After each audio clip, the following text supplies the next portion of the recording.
Հանուն Հոր եւ Որդվո եւ Հոգվին Սրբո ամեն։ Որդյակ քո մեղքերը ներված են քեզ։ Հիսուս սիրելիներ, երբ Գերգեսացիներ երկրից նավակով վերադարձավ Կափառնայում, երբ որ ժողովուրդն իմացավ, որ այնտեղ է տանն է, շատ հիվանդներ բերեցին Հիսուսի մոտ, որպեսզի Հիսուս ձեռքը դնի նրանց վրա եւ բժշկի։ Եվ շատ ժողովուրդ էր հավաքվել, այնքան որ հնարավոր չէր տունը ներս մտնել, որովհետև մարդիկ Աստծո խոսքի կարիք ունեին։ Հիսուսը նոր բաներ բերեր մարդկանց, սիրո պատվիրաններ բերեր, մարդ սիրելու, իրար հետ հոգատարությամբ ապրելու, իրար հետ առանց թշնամանքի, խաղաղության մեջ ապրելու այս նոր պատվիրաններ բերել։ Երբ որ արդեն հավաքվեցին մարդիկ, այնքան շատ, որ ասում է ավետարանիչը, նույնիսկ դռան մոտ տեղ չկար, հանկարծ 4 ընկերներ իրենց անդամալույց ընկերոջը, որ մահճում պարկած էր, բերեցին, որ Հիսուսի մոտ Հիսուս ձեռքը դնի նրա վրա, բայց ամբողջը թույլ չտվեց, ճանապարհ չբացեցին։ Եվ այս մարդիկ համբերատար բարձրացան այդ ընտանիքը, քանդեցին, առաստաղը բացեցին եւ պարաններով իրենց ընկերոջ իջեցրեցին Հիսուսի առջև։ Եվ Հիսուս տեսնելով այդ 4 ընկերների հավատքը, նրանց հիվանդ ընկերոջն ասում է. «Որդյակ, քո մեղքերը ներված են քեզ»։ Եվ այնտեղ ներկա օրենսգետներն ու փարիսեցիները հանկարծ չարությամբ լցվելով ասացին, թե ով է սա, որ մեղքերի ներում է տալիս, սա միայն Աստծուն է հնարավոր, որ մեղքերին թողություն տալ։ Եվ ասում է Հիսուս իմանալով, թե ինչ են խորում ասած, որն ավելի լավ, մարդուն ասել մեղքերդ ներված են, թե ասել մահիճդ վերցրებ գնա քո տուն։ Բայց որպեսզի իմանաք, որ մարդու որդին իշխանություն մեղքերը ներելու, ասում է որդյակ, վեր կաց, վերցրու քո մահիճը ու գնա տուն։ Եվ անդամալույց իսկույն առողջանալով վերցրեց իր մահիճը եւ գնաց իր տուն։ Եվ բոլոր մարդիկ փառավորեցին Հիսուսին։ Այս անդամալույցը, որին իր ընկերները բերեցին, սիրելիներ, մեզանից յուրաքանչյուր մեկն է։ Ամեն մեկս մի հիվանդություն ունենք։ Մեկը հպարտությամբ, մյուսը նախանձով, մյուսը չարությամբ, մյուսը ագահությամբ, մյուսն ատելությամբ, մյուսը աշխարհը տիրելու մոլուցքով, ամեն մեկը հիվանդություն ունի։ Սարսափելի բան է հոգևոր անդամալուծությունը։ Այնտեղ հավաքված բոլոր մարդիկ այս տղայի հիվանդությունը տեսան, որ անդամալույց է, բայց Հիսուս տեսավ, որ նաև այս հիվանդության պատճառը մեղքն է։ Դրա համար ասում է քո մեղքերը ներված են քեզ։ Եվ ինչպես որ շատ հաճախ մենք ինքներս չենք կարողանում մոտենալ Հիսուսին, պետք են մարդիկ, ընկերներ, որ մեզ առաջնորդեն, շատ լավ էր, որ այս մարդը, այս երիտասարդը 4 հավատարիմ ընկերներ ուներ, ովքեր ամեն ինչից առաջ իրենց ընկերոջ փրկության մասին են մտածում։ Ցավոք այսօրվա աշխարհի մեջ շատ ընկերներ պատճառ են դառնում իրենց ընկերոջ կործանման։ Հարբեցողություն են սովորեցնում, թմրանյութ օգտագործել են սովորեցնում, խաղատներ են տանում, մեղքի շնության տուն են տանում, որպեսզի ընտանիքները քանդվեն եւ սրանք կոչվում են ընկերներ։ Բայց այս ընկերները շատ կարեւոր են այս հիվանդի համար, որովհետեւ ինչ որ մարդը մոտենում է Աստծուն, շատ խոչընդոտներ, այնպես էլ տեսեք, ասում է, հավաքված ժողովուրդը թույլ չտվեց, որ հիվանդին բերեն Հիսուսի մոտ։ Մեզանից մեկը, որ ուզում է Հիսուսին մոտենալ, բազում դժվարություններ պիտի ունենա։ Շատ մարդիկ պիտի խանգարեն, ամեն ինչ պիտի անեն, որ դու նորից իրանց նմանվես։ Բայց այս ընկերները չհուսահատվեցին։ Հակառակը բարձացան տանիքը քանդեցին, որ ժամանակ էր պահանջում, առաստաղը բացեցին, նոր իրենց ընկերոջ իցրեցին Հիսուսի առջև։ Ցույց տալու համար, որ այս առաստաղը եւ տանիքը նախ եւ առաջ մեղքի պատնեշն է, մեղքն է, որ թույլ չի տալիս մարդը մոտենալ Աստծուն։ Այդպես ասում նաև Եսայի մարգարեն, մեր մեղքերը ասում է պատնեշ են դառնում, մենք չենք կարողանում մոտենալ Աստծուն։ Երբ որ մեր կյանքի մեջ դժվարություններ կան, փորձություններ կան, մենք միշտ դժգոհում ենք, թե ինչու Աստված մեզ այսքան նեղություն ու դժվարություն տալիս, հիշեք, որ տվողը Աստված չէ, մեր մեղքերն են, մեր չխոստովանված մեղքերը, որ թաքուն պահում ենք մեր մեջ, գաղտնի որ ոչ ոք չիմանա, բայց այդ մեղքերը պատճառ են դառնում, որ Աստված չկարողանա գործել մեր կյանքի մեջ։ Եվ տեսեք, Հիսուս այս հիվանդին չգովեց, այլ հակառակը իր ընկերների հավատքը տեսնելով սրան ասում է քո մեղքերը քեզ ներված են։ Ուրեմն ինչքան կարևոր է, որ դու ոչ միայն լավ ընկեր ունես, այլև այդ ընկերը քեզ համար աղոթում է, այդ ընկերը ամեն ինչ անում է, որ դու Աստծո ճանապարհի վրա մնաս եւ վերջապես ամեն ինչ որ դու Հիսուսի ոտքերի առջև լինես, որպեսզի Հիսուս միշտ քեզ տեսնի, քեզ գթա եւ քեզ բժշկի։ Հիսուս ասես մեղքերդ ներված են քեզ։ Ինչ է սա նշանակում, սիրելիներ։ Մեր կյանքի մեջ շատ հաճախ մենք մարդիկս, երբ որ տկարանում ենք, վախենում ենք խոստովանել եւ Հիսուսին ասել Տեր, օգնիր ինձ։ Երբ որ դու հիվանդ ես, մեղքի մահճի մեջ պարկած ես, վատ չէ, որ ասես Տեր, խնդրում եմ օգնիր ինձ։ Տեր, ձեռքդ դիր ինձ վրա, բարձրացրու ինձ։ Եվ որ հուսահատության մեջ ես, մի վախեցիր գնալ Տիրոջ ասել Տեր, ներիր ինձ եւ ուշ տուր ինձ։ Երբ որ գործերդ անհաջողության մեջ են, չգիտես ուր գնաս, մի վախեցիր խոստովանել նախկին մեղքերդ, որի պատճառով հասել ես այս վիճակին, որպեսզի Տերը քեզ նորից բարձրացնի։ Երբ որ տկարության մեջ ես, մի վախեցիր քո ընկերոջ ասել ինձ Հիսուսի ճանապարհը սովորեցրու։ Երբ որ միայնության մեջ ես, մի վախեցիր ասել Տեր, ինձ քո ընկերը դարձրու եւ ինձ քո հետ ճանապարհը ցույց տուր հավիտենական կյանքը հասնելու համար։ Այս 4 ընկերները նաեւ խորհրդանշորեն 4 ավետարաններն են, սիրելիներ, որ յուրաքանչյուր մարդ, ով հոգևոր անդամալուծություն ունի, ով հոգևորապես է, որ չի կարողանում շարժվել, ինքը կարող է գիրքը կարդալով, Քրիստոսի կյանքը տեսնելով բժշկվել ու առողջանալ։ Այստեղ ինչն է կարևոր, որ Հիսուս ասում է մեղքեր ներված են, վերցրու քո մահիճը։ Ինչ էր մահիճը, սիրելիներ։ Սուրբերից մեկն ասում է միշտ հիշեք, որ յուրաքանչյուր սուրբի անցյալում մեղք կա, բայց յուրաքանչյուր մեղավորի առջև սրբության ճանապարհը կա։ Մեղքը, այդ մահճակալը, որի մեջ պառկած էր, դա մարդու անցյալն էր։ Հիսուս մարդու անցյալը ջնջեց, ասեց գնա նոր կյանք սկսիր։ Երբ որ մեղքերը քեզ այլևս խեղդում են, դու չես կարողանում ապրել, մի վախեցիր անցյալիդ այդ մահճակալից դուրս գալու։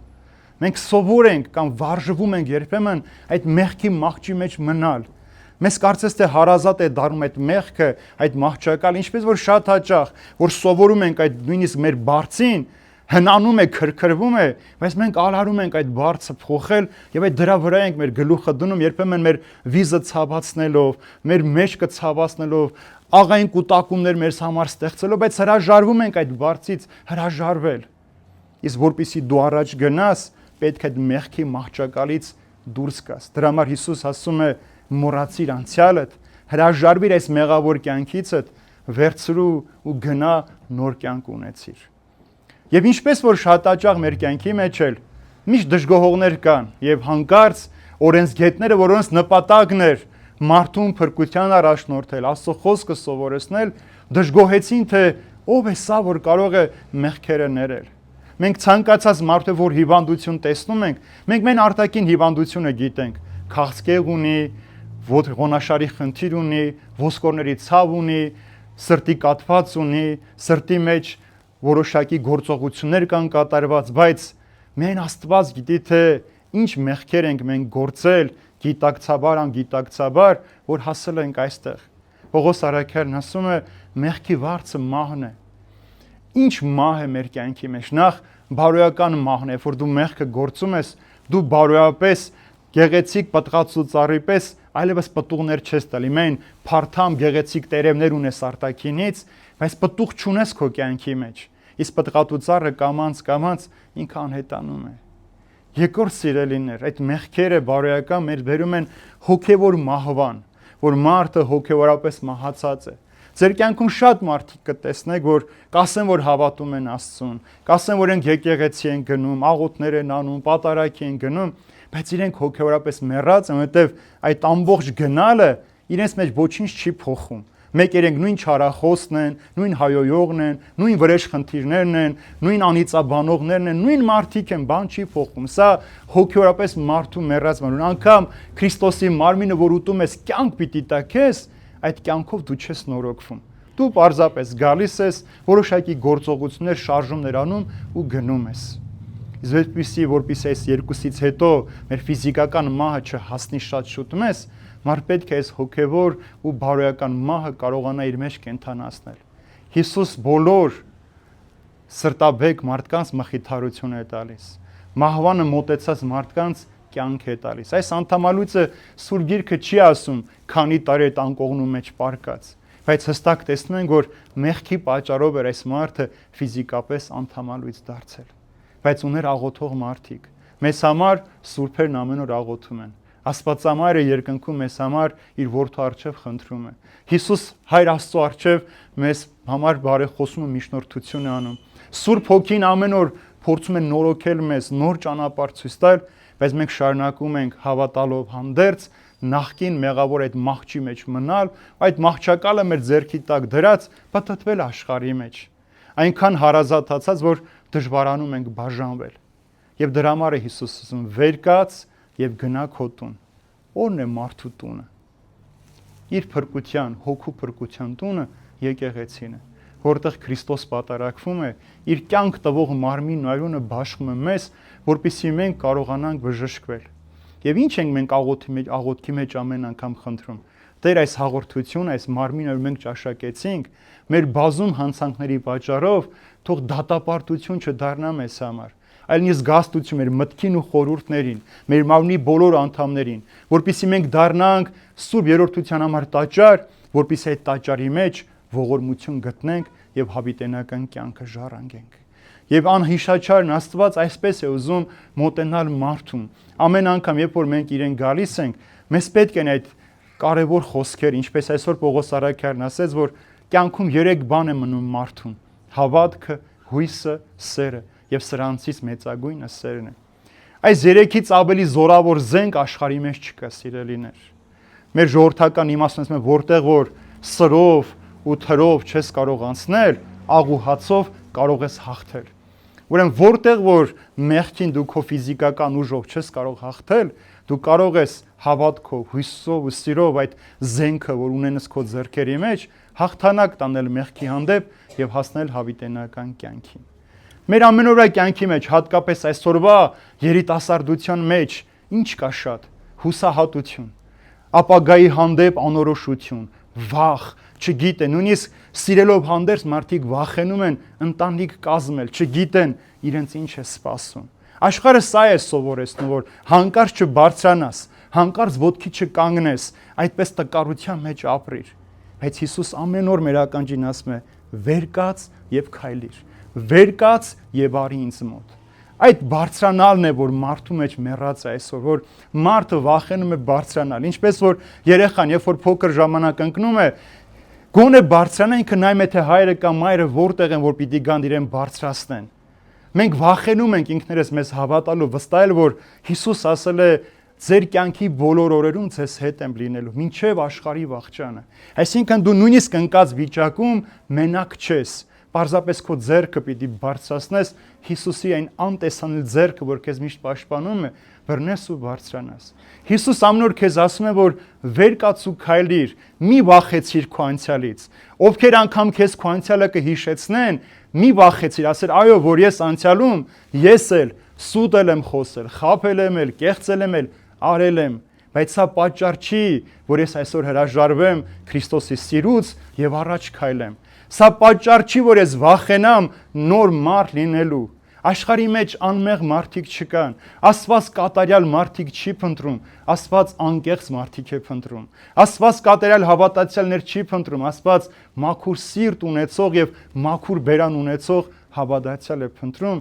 որի աղոթքը ոչ թե բառերի կույտ է, այլ զորություն է, օրհնություն է եւ Աստված պաշտություն ու Աստված փառաբանություն է։ Աստված ուզում է, որ մենք ոչ թե տկարության մեջ վախենանք, այլ հակառակ հասկանանք, որ մեր զորությունը հենց մեր տկարության մեջ է, որ դու քո տկարության մեջ թույլ ես տալիս, որ Քրիստոս իր զորությամբ գործի եւ դու հաղթանակ տանես։ Եվ այսօր էլ մենք ենք այսօր այս տաճարի մեջ, տեսեք, լիքն ենք, տեղ չունենք անգամ կանգնելու։ Շատերը գալիս ու հետ են գնում, որ փոքր է, տեղը չեն կարողանում, բայց այդ փոքրի մեջ դու պիտի զորավոր հավատք ունենաս, համբերությամբ սпасելու, մինչև դու կարողանաս մոտենալ։ Տանիք քանդել, առաստաղ բարձելը հեշտ բան չէ։ Կան մարդիկ, որոնց մեղքերը միանգամից ներվում են, կան մարդիկ, որոնց մեղքերը ժամանակ է պետք, որպեսզի մաքրվեն։ Այնքան շատ է կուտակված, այնքան շատ է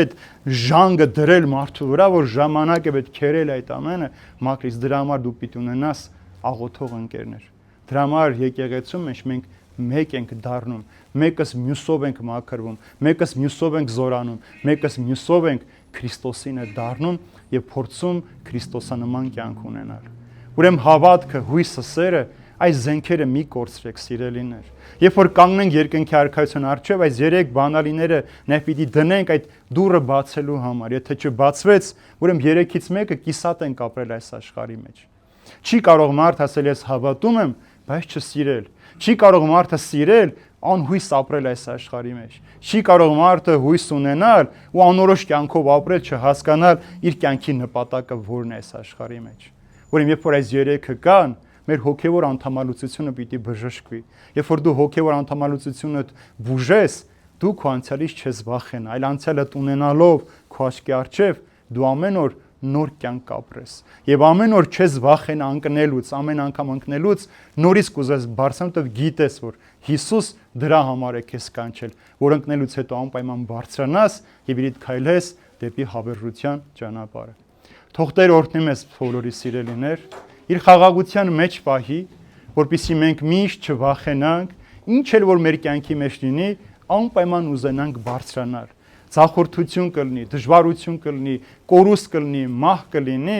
այս ամենի մեջ մեր կյանքը չպիտի նվազի, հակառակը մենք ավելի զորավոր պիտի դառնանք, հավիտենական կյանք, ինչպես Հիսուս է ասում, մինչև այսօր նրանք, ովքեր հասել են կյանքին, բռնի ուժով, այսինքն բռնությամբ, պայքարելով, կռվելով են հասել այդ հավիտենական կյանքին։